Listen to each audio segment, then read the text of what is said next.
Presentation begins. 12 minutes, damn it. Okay, so anxiety. Tentatively titled, everything you know about, almost everything you know about anxiety is wrong. So, question, what's anxiety to you when you think about anxiety? Worry. Worry. Fretting. Fretting. What else comes to mind? Potential failure. Potential failure, I love it. Fear. Yeah. Potential failure. Fear. What else? Keep them coming. What else comes to mind when you think about anxiety? Constantly on your mind. Constantly on your mind, yeah.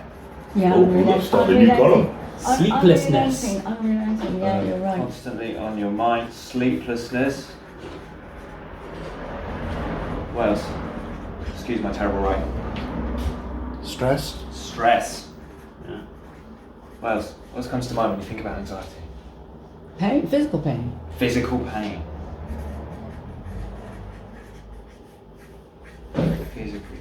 Conflict. Conflict. Oh, Yes. different column. This is arbitrary. Okay. I'm not separating them for any reason. What else? Is there something you're looking for? No, Oh. just genuine. Like, what else comes to mind when you think about it? Hyperventilation. Hyperventilation.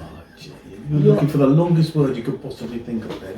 This is what happens when people get creative. Like, more You're stuff absolutely starts to come up. right. Yeah. Support. Need to flee or Sorry. Support, no good. Oh, Support. fight or flee. Fight or Need Flight or fright. Thank to you. flee. Fight or flight. Okay. Fight. You also get, you can be paralysed by it, can't you? Paralysed. Yeah. That's often called the freeze response. Right. So you get like fight, flight, freeze, flop, fall. Indecision. Indecision. Yeah. That's a good one. That's a big one too. Actually, that's yeah. Actually, this pressure to think up words for anxiety is making me a little bit anxious. Fuck, need to get another one. maybe just in case he turns the video camera around. Yes, yes. Any more? Any more coming to? Can't think of anything else. I'm sure there are more, but I think If you think of any, let me know. But you see, the thing is here, you see that's quite a different array, right? Some of those I didn't even think of, right? The thing is about any word like this is it becomes it's like the word itself as a symbol, it becomes a container.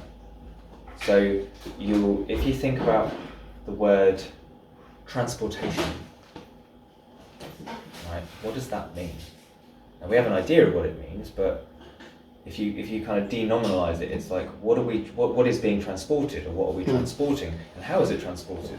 You have to kind of go into it. Could be people, could be goods. Yeah, it could be by car, it could be by carrying them on your back, Yeah. it could be by kicking them, it could be transporting themselves. Yeah. So, do you follow me? Oh yeah. There's like, this in itself is a symbol, we have to kind of dig into it. Now what you find we hear people talk about, they'll say things like, my anxiety. My anxiety does this, my anxiety is like that. It's almost this thing, it's this thing that happens to them, or this thing they have. It's almost like it's a little dog. They're like, oh, my anxiety is really bad today. And my anxiety is behaving itself today. So they're personalising it, aren't they? They do, they personalise. Well, and we do. This is the thing about people. We anthropomorphise things. We thingify them. See. Yeah, this is what it is, right? We create things out of things, even if they're not things. So, when you look at the NHS website, when you talk about, or when you talk to a lot of professionals, anxiety gets talked about as a problem. Actually, like anxiety, they call it GAD, is generalised anxiety disorder. Disorder, syndrome, all these words. It's a problem. It's a thing. It's a bad thing. So it's not just a thing that's like my anxiety with my pet dog. It's like this evil bastard that needs to be destroyed. That's not how I think about anxiety. Because this is what I call pathologizing human experience. Right? It's now because if I get anxious, I have a problem. If I have a problem, I have to go to the doctor and get drugs to fix it, or I have to go to somebody to get it fixed, which implies I'm broken. Does it become an excuse? Sorry? Does it become an excuse? I can't do that because my anxiety will play out. It can do, I think, but see, again, even that, I don't like that because there's judgment in there. Right. I find that excuse is either a self-judgment or someone else going, you're just using that as an excuse. I think it becomes a reason. I think it becomes an explanation for a lot of people. But that's the kind of the issue for me, because if I have anxiety and that's why I can't do it, the only way I can do it is if I no longer have anxiety. I have a problem that needs fixing. It's very subjective then, isn't it? But what if that's not true? What if it's not a problem? Exactly, yeah. So the way I think about it, anxiety is a signal. Right? When I'm working with someone, the question I'm always asked, like anxiety is suggesting that I'm perceiving that I'm threatened. So I have two questions. What is the threat? What is being threatened? Make sense? Mm-hmm. Yep. So, for example, I was working with somebody. She was working for the police actually, and she wanted to leave, but she had a lot of anxiety about leaving. Now for her, when we drilled into it, she was anxious about how she would be treated, what she would be, what that would mean to her if that in terms of leaving, how she would be treated by the officer. She was also, as we drilled into it further, she was worried about leaving the community there because even though she said it could be quite suffocating in a way, they were like a family, they really looked after her. Now she had some ideas about where she wanted to go afterwards, but she didn't actually know where she was going to go. So she was having to, there was this sense of failing if she had to leave, because it was like, oh, I've worked this way up to this job and now, fuck, I'm not sure I want it anymore, what does that mean for me? But then it's like, well, if I leave, I'm going to be abandoned in this sense of community and this sense, as well as this sense of status. Does that make sense? Yeah. Now on the surface of things, you go, well, you can say, well, what's there to be anxious about because you're not going to die. But that doesn't mean that internally that's how someone's seeing the situation. I had the same thing with my move to Brighton. I was like, I realised a lot of the, I had it in a couple of ways. I was getting really anxious because I was like, I don't know how to deal with all this stuff that I've got to do to move out. And then when I did start to do it, and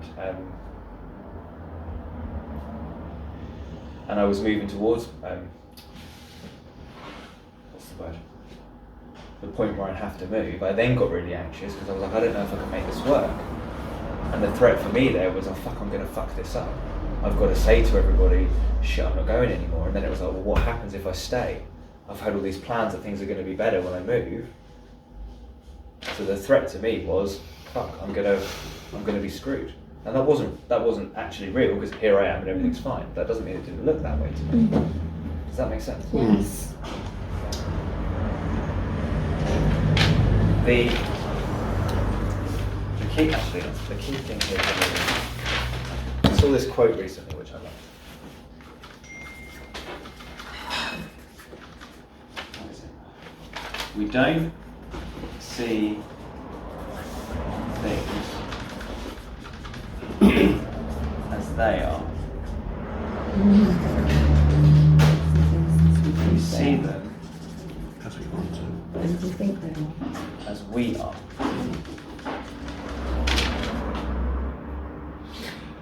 This happened to me, I don't know whether you guys can relate to this, this happened to me when I was making the decision to move to Brighton. When I sat there in my house and I looked at the house and I was like, I don't know where to start with any of this. And I felt completely incapable. Overwhelmed. I felt overwhelmed, yeah. So I'm here like this, and there's all this stuff that I've got to do, and I'm like, I can't do that. Right?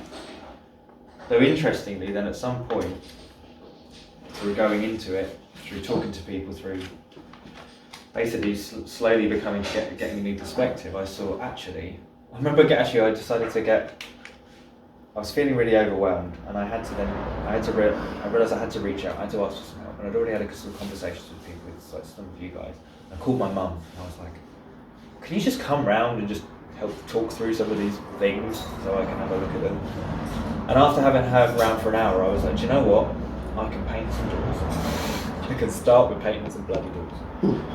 And I did. Now what happened as soon as I started painting some doors, I then started to get a new perspective about me and what I can do. So suddenly, I'm looking like this, and this problem doesn't seem so big anymore.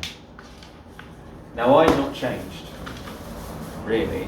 The situation hadn't changed, but the way I was perceiving it did. Wouldn't your solution just have been to write a plan, an order of priorities? Paint doors could be number one, so that as you go through it, you cross it off. It could be, but what has to shift first, really, is the perspective of my sense of myself and what I'm capable of. Because if you'd have just said to me, just write a list, I'd have gone, yeah. But if I'm still feeling like this, looking at this, what I'm seeing in my head is the list, and I'm going, I can't do that. When this shifts, I'm like, yeah, I can do that. Have you guys ever had it where you look at your emails in the morning, or you look at your list and you go, not today, can't do that? I have to sort it out. I disconnect the phone, I switch the emails off, and I go through it all, and I sort it into an order. I'm a little bit too literal.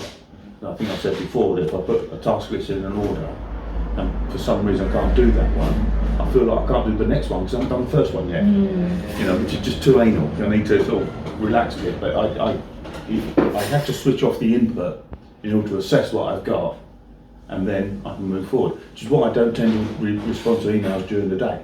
I tend to wait until the end of the day because I've done my daily tasks, the tasks that I've set for myself that day, and then I'll look at the emails. Otherwise, what happens? Gets anxious. I get anxious that I'm not sure that anxiety is the right word for it, but Frustrated. distracted. I should, I'm doing this and I should be doing that, I think it's all in there. and you end up spinning. Yeah. So I therefore say, right, no, this is the order in which I'm going to do things, and I'm comfortable there. Doing it in that order, and which is why I sometimes get tetchy when Jackie comes in with a question about something that's not on my list. He's like, why are you asking me this? I'm like, I'm not dealing with that until next week. So, but I've learned to deal with it. I learned to sort of stop, switch the computer off, just press the mute button or whatever it is, and just turn around and face her and we have a conversation. So I put that to one side and I'm just dealing with this now. So I hear what you're doing there. See, for me, I think that this is kind of who I am and how capable I feel, right? And this is what I'm dealing with. And if you start to feel this gets bigger, you already know, hang on a minute, let's stop to this getting any bigger, and let's then focus on what I can do. So you're managing this when you're doing that. You're aware of this process happening. Because otherwise that's where you get the overwhelm or the sense of I can't. Yeah, and deliberately so. I mean, the advantage of accumulating grey hairs is that you know what your weapons are against this sort of thing. So, for instance, somebody rang me yesterday about a historic job that he's now working on, and he didn't. And there's kind of a pressure to answer the question while the guy's on the phone. And instead, I say, tell you what, rather than you sit and listen to me tap keyboards, why don't I call you back later when I've got the answer? Good idea. Now, all of a sudden, that pressure's gone. I've got the time to just do it in my own time when I'm ready, and then send the information out. Beautiful. That's because of this up here. If you're stultified and you genuinely don't know which way to turn, how do you get yourself out of that? Because that can meander on for days, and you can then start applying it to everything around you. I don't know how to go about moving. I don't even know how to go about tidying up the kitchen when I've had a meal. You know what I mean? Because It's a great question. The way I think about this is all about perspective, really. Now what Keith's got is in his specific context, he knows that this stuff can happen. So intuitively, he knows, hang on a minute, let's turn the email off, let's do this, let's focus on this. But yeah, we can get into a position where we only see ourselves as this sort of person, or where we can't necessarily control the environment, and especially when people have this idea of like, I have to do all this stuff. So, you know, if you've got someone who, it's a kind of a symbiotic, or it's like a symbiotic relationship between ourselves and our environment. Like if you take someone who gets put in like a new job, say, first day on the job, and they're given loads of stuff and an unsupportive boss, especially if they feel like they have to perform and they have to be able to do all this stuff or they're going to get fired, they're going to be in this kind of position. They're going to be under a lot of anxiety. Now in reality, they might be like, well, actually, they might be able to go out and get a different job. Their boss might not give a shit. It might not be a problem. But if they're not seeing it that way, they're going to experience this. Does that make sense? Like, coming back to I was always able to paint some doors. I was always able to ask for help about Brighton. Because I didn't see that as possible, I'm there, this stuff's looking like that. And I was an anxious mess until I kind of saw something new. But you had somewhere along the line the mental capacity to ask for help. There are loads of people who don't. Well, but that was my dragon, see? That was the thing I was really scared of. That was another level of it, right? The real anxiety for me was, I didn't realise, was going, I need help and that makes me vulnerable, right? So my brain's almost going, how do we deal with this without doing that and staying away from that thing, right? That's the bit that's often, this is where like this stuff could look like the problem, but actually there can be stuff in the background that's the, you know, a bigger problem. Contributing factors, yeah. We're out of time, David. Cool. Thanks, guys. You've had actually 21 minutes. Perfect. Doesn't matter, he could have had about 31, right? We could have made this an hour. Thanks, guys. It was interesting, though, wasn't it? Cool beans. Yeah, very good.